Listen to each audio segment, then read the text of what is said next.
So we make sure that bad shit happens to people who do bad shit like that. And then we rescue these kids and then restore them. The restoration facility, to be able to house 60 of those children for however long it takes. There's no timeline on what we do. If you come to me when you're 4 years old, you will be on property, part of our program, as long as you want to be here up until you're 18 years old, so 14 years. It takes $7 million to build that facility and to staff it and operate it for the first year. To give you an example, the Department of Homeland Security, who has jurisdictional oversight on human trafficking, but who operates precisely 0 restoration facilities, spends $357,000 per child per year. Kaleb House construction cost is $117,000 per child, including the first year of operational expenses, OPEX.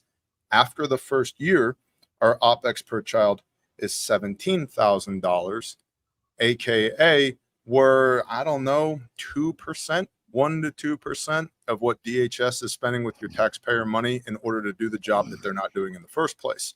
So that's Kaleb House in a nutshell. And we maintain teams in the field who are literally in the field right now, literally making sure that bad shit is going to happen to bad people. We have a victim services team that receives these kiddos after bad stuff has happened to them and begins the process of putting them together. We have house parents, and then we have a legal team. We have trauma therapists, all of that. And we have attorneys, lots of attorneys, praise Yah.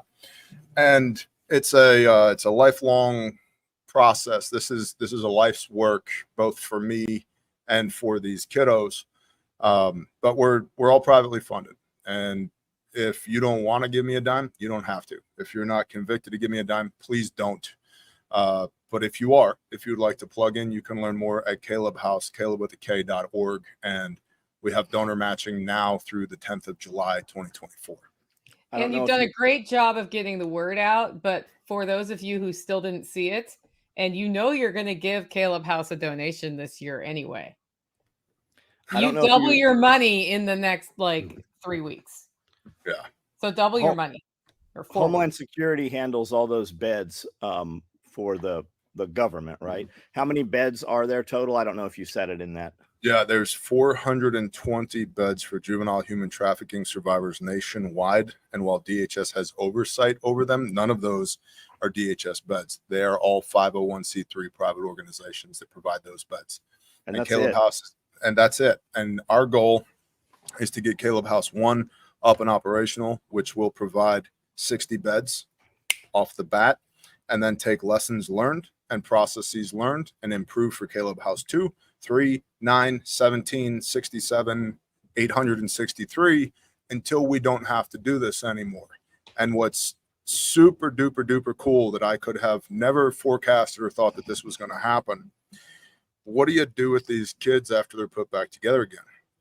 Well, the answer is whatever they want. If they want to go into trade school, they go into trade school. If they want to go into medical, they go into medical. If they want to go into military, law enforcement, they go into that. They're like our children. What do you do with your kids? Whatever is best for them combined with what they want to do.